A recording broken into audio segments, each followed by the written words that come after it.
Le podcast du Centre national du livre aime les écrivains, qui débarquent dans les grands entretiens pour faire entendre leur voix unique.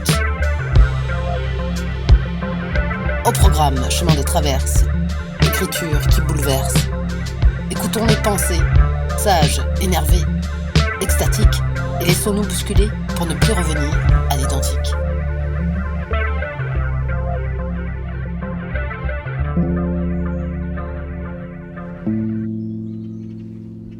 Avec son recueil de poèmes Mes forêts, publié aux éditions Bruno Doucet, la grande poétesse québécoise Hélène Dorion nous propose un voyage contemplatif et sensoriel au pays de la nature, où les arbres nous parlent du monde et de nos racines. Son livre a été inscrit au baccalauréat de français pour les 3 années à venir. Hélène Dorion, dans son livre, c'est parti. Pour dévoiler ses forêts et les écrire, il faut avoir envie de se mettre à nu ? Non, pas forcément. Je pense qu'il faut avoir envie de partage, avoir envie de rencontre et de créer du lien, en fait. Pour moi, c'est un peu ça, l'écriture. C'est une manière d'abord de me rencontrer, d'aller dans ce lien avec soi-même qui est peut-être le premier, le plus important, un lien dont on oublie parfois la capacité d'émerveillement, à la fois dans ses beautés, dans ses tourments, dans ses écueils, dans tout ça. Donc, aller à la rencontre de soi-même. Et ensuite, par l'acte de publication, aller à la rencontre de l'autre, après être allé aussi à la rencontre du monde par tout un questionnement. En fait, je pense que le partage exige d'une certaine façon une sorte d'abandon. Peut-être plus que de dénuement. En fait, le dénuement, il est, je pense, dans l'écriture elle-même. C'est-à-dire que pour moi, il y a un souci de simplicité, de limpidité, de transparence aussi. Bien sûr, on parle de poésie dans le cas de Mes forêts. Donc, le poème en lui-même tient à une forme, disons, d'opacité, mais pas d'obscurité dans la langue, dans la syntaxe, dans la manière d'écrire, pas forcément. C'est pas de ce côté-là que le poème travaille, en tout cas dans mon cas. C'est plutôt que le monde dans lequel on vit, l'être humain, porte une complexité. Et pour moi, le poème en témoigne par une sorte d'impossibilité de tout lire parfois du premier coup. Il y a quelque chose qui va résister. Et ce qui résiste, le plus souvent, c'est pas le poème, c'est nous. On résiste à être rejoint là où on peut être rejoint, c'est-à-dire pas juste dans une compréhension intellectuelle, mais dans une résonance émotionnelle, dans aussi quelque chose de plus charnel, de plus sensuel. Pour moi, Mes forêts, ces poèmes-là, c'est ça, c'est d'aller à la rencontre du monde sensuel. Dans votre recueil, vous évoquez les émotions brutes et aussi le temps qui passe. Quand on regarde des forêts, on regarde du temps. C'est un peu comme regarder le ciel étoilé, on regarde le passé. Mais quand on regarde une forêt, c'est un peu la même chose, comme si les arbres étaient du passé, enracinés évidemment dans cette terre, puis aussi tendus vers la lumière par le houppier, par tout ce qui est là en fait. Alors oui, c'est du temps qu'on regarde, c'est du temps enraciné dans la terre et tendu un peu vers le ciel. On regarde une forêt, c'est un peu comme si on regarde un ciel étoilé. On regarde tout ce temps que les arbres ont accumulé. Puis les saisons qu'ils ont accumulées aussi, le passage de la lumière, des ombres. Alors, les émotions brutes, je sais pas, mais en tout cas, forcément, on est traversé d'émotions comme les arbres sont traversés de temps. Le temps qui est à l'intérieur de nous, c'est des événements, c'est le quotidien, c'est aussi des secousses émotionnelles, c'est aussi des secousses du monde contemporain dans lequel on vit. Alors, oui, forcément, dans l'écriture, les émotions s'invitent, mais pour moi, c'est davantage des émotions universelles, si on veut. C'est les émotions de la condition humaine qui sont là. Pensez-vous que le poème a une résonance plus forte auprès de l'âme adolescente, qui serait davantage en quête d'absolu ? Ah non, moi je crois pas du tout. Non, je crois pas qu'il y a un âge pour la poésie. On a tendance à penser que c'est dans l'adolescence, par exemple, on va écrire ou lire de la poésie, mais pas du tout. Presque non, je pense qu'il y a au contraire, presque au contraire. Je veux dire, quand on est adulte, quand on traverse la vie, On a vécu beaucoup plus d'écueils encore. On est encore, on sait, on acquiert en même temps une forme de connaissance, une forme peut-être de sagesse aussi, mais on n'est pas moins, disons, le tourment se vit autrement. Mais les âges de la vie ont leur propre tourment. L'enfance en a un, l'adolescence en a un autre, mais l'âge adulte, que de choses on a à vivre et à traverser. Les deuils, les ruptures, ça peut être des soucis de santé, ça peut être la conscience aussi qu'on a de ce monde dans les turbulences, l'anxiété écologique qui est là, les soucis financiers, les relations familiales, sociales, professionnelles. Non, la poésie ne s'adresse pas davantage et ne rejoint pas davantage l'âge de l'adolescence, pas du tout. Mon livre d'ailleurs n'a pas été écrit pour le bac ou pour les jeunes. Ma poésie, comme tous mes livres, tout mon travail, en fait, chaque livre, roman, poésie, essai, s'adresse à celles et ceux qui vont en être rejoints. La résonance n'a pas un âge et la poésie n'a pas l'âge de l'adolescence, par exemple, où on écrit de la poésie, puis ensuite on passe aux choses sérieuses, donc le roman, etc. Non, pas du tout. Je pense qu'il y a des choses qu'on peut comprendre de la poésie, qu'on peut saisir de la poésie dans l'adolescence et d'autres qu'on va saisir un peu plus tard, à l'âge adulte, et d'autres qu'on va saisir quand on est vraiment rendu très, très loin dans la vie.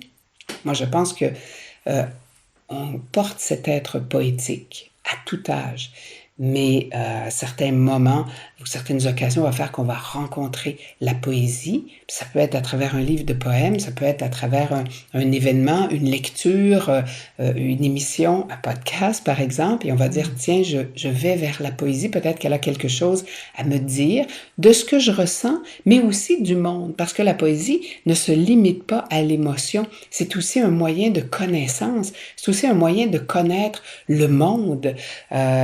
Toutes les thématiques sont possibles dans la poésie. Donc, c'est aussi une connaissance. Certains de vos poèmes font référence à l'actualité, et c'est plutôt rare de lire ce genre de poèmes en France. C'est pas l'actualité, parce que c'est pas une actualité, c'est une contemporanéité. C'est vraiment le monde contemporain, le souci écologique, par exemple, et oui, actuel, mais je veux dire, il est là depuis les années 70, on en parle, ça fait très longtemps.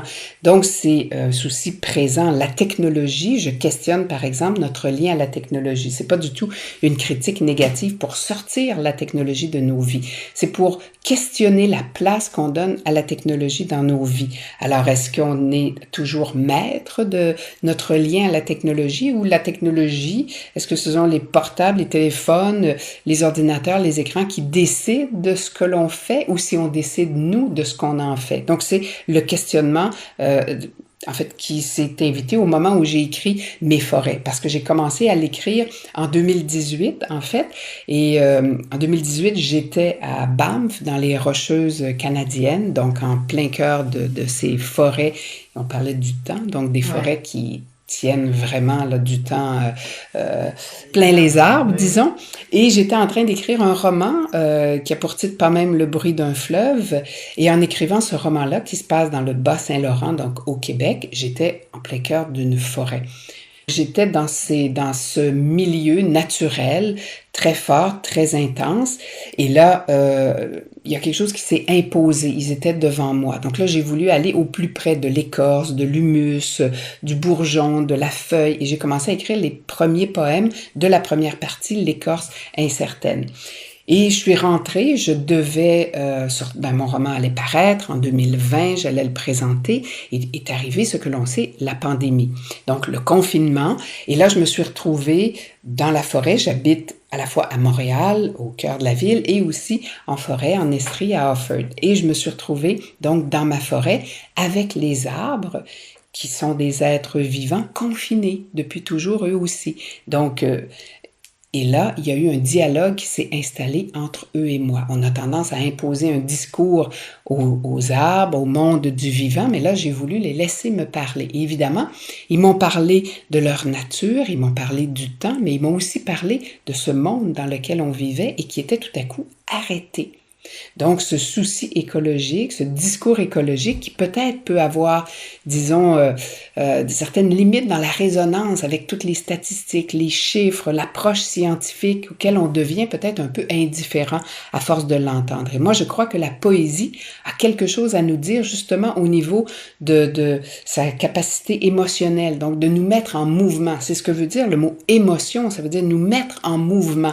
Donc, c'est pas juste une question de sentiment, c'est vraiment ce mouvement-là de tendre vers quelque chose, vers un questionnement, de se déplacer par rapport à une problématique. Et donc, ces questions-là se sont installées, c'est dans la partie l'onde du chaos, et le livre s'est construit à partir de là. Dans les mois suivants, je l'ai écrit. Il s'est construit en fait comme une structure un peu symphonique. Le premier mouvement, L'écorce incertaine, étant des poèmes plus on peut dire à une seule voix, plus bref, plus incisif. Puis la voix s'est un peu amplifiée avec jusqu'à la dernière partie, le bruissement du temps, où là on peut dire que c'est un peu un chant choral, où je suis allée questionner le passé, donc l'histoire universelle, on en parlait, pour essayer de voir dans le passé ce qu'on a pu échapper, quelles questions on a pu rater, à côté de quoi on est passé pour être là où on est aujourd'hui. Et en même temps, cette histoire universelle rencontre bien sûr l'histoire individuelle, c'est-à-dire là des éléments plus, disons, autobiographiques, qui font partie de l'écriture aussi, de ces textes-là. Pas parce que ma vie est plus intéressante ou plus importante, parce que ce sont des éléments d'enfance, des éléments qui sont assez communs. Donc pour moi, c'est vraiment d'entrer dans ce questionnement de notre propre individu, quel a été mon propre passé, mon enfance par exemple, mes liens amicaux, familiaux, là où moi j'ai pu parfois trébucher, là où j'aurais pu faire de manière différente, autrement. Donc ces questionnements individuels et universels ont avancé de manière un peu parallèle dans cette dernière partie. Et donc, c'est une structure qu'on peut dire un peu musicale aussi. Oui, oui, un peu comme une symphonie à 4 mouvements, ce qui est le cas aussi pour un autre livre de poèmes qui vient de paraître, Cœur comme livre d'amour, qui était paru en fait en 2012 au Québec, qui vient de paraître ici en France, et où il y a un peu une structure, où les saisons sont encore là, donc c'est pas la première fois dans mes forêts que j'évoque la nature, le lien aux saisons, qui est pour moi un espace de transformation de l'être. Quand avez-vous choisi l'écriture? Je pense que j'ai toujours été sensible aux mots. J'ai toujours aimé sentir qu'un mot contient un monde, que par le mot, on peut voir le monde. Le mot est une passerelle qui nous relie à nous-mêmes, aux autres. Et à partir, je pense qu'il y a un souvenir, en tout cas, j'avais une quinzaine d'années, j'étais dans une classe avec mon professeur de français qui tout à coup se lève et se met à réciter un poème en se promenant entre nos bureaux d'élèves. Elle avait les yeux fermés et c'était vraiment un moment très fort où moi je la regardais et je me disais, elle porte un monde. Et ce monde-là, j'ai envie d'aller le ressentir, j'ai envie d'aller visiter ce monde-là, moi aussi.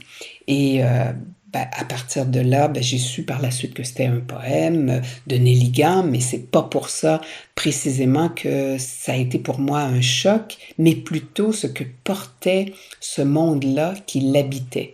Et donc, j'ai pas écrit à partir de ce moment-là, ça a été beaucoup plus tard, parce que ça se construit aussi, ce travail avec les mots. Moi, j'ai fait mes études en philosophie, et au bout de mes études en philosophie, c'est comme si la philosophie me maintenait dans un rapport très intellectuel au monde et qu'il me manquait toute une dimension charnelle, une dimension très sensuelle, très émotionnelle aussi, que pouvait me donner la littérature. Alors, je lisais des philosophes qui étaient proches de la littérature, Camus, Sartre, bien sûr, Nietzsche, et des écrivains proches de la philosophie. C'est pour ça que pour moi, c'est vraiment un questionnement de la condition humaine, des questions que pose notre existence en tant qu'être humain.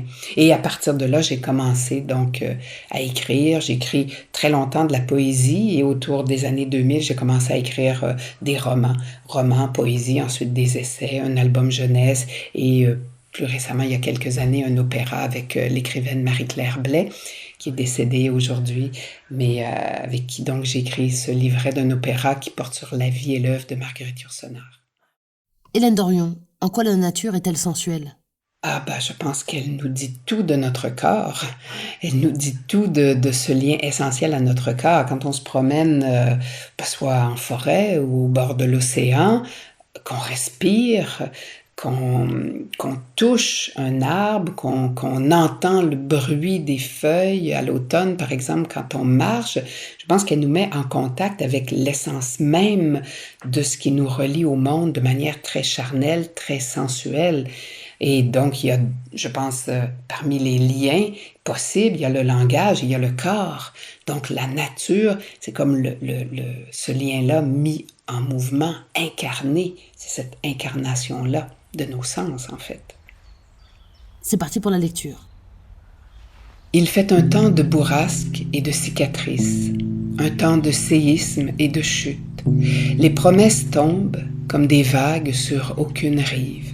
Les oiseaux demandent refuge à la terre ravagée. Nos jardins éteints entre l'odeur de rose et de lavande. Il fait un temps de verre éclaté, d'écrans morts, de nord perdu. Un temps de pourquoi, de comment. Tout un siècle à défaire le paysage. Mon chant soulève la poussière de spectacles muets, comme un trou béant dans la maison noire des mots.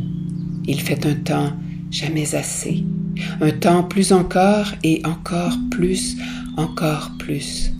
On ne pourra pas toujours tout refaire. Dans ce temps de bile et d'éboulis, les forêts tremblent. Sous nos pas, la nuit approche. Lauréate de nombreux prix littéraires, Hélène Dorion a écrit une trentaine de livres. Elle reçoit le prix de poésie de l'Académie Mallarmé en 2005 pour son recueil « Ravir, les lieux », publié en France aux éditions de La Différence, une première pour un auteur québécois. Son dernier roman, Pas même le bruit d'un fleuve, a été publié en France en 2022 aux éditions Le Mot et le Reste et sera publié dans la collection Folio aux éditions Gallimard en 2024.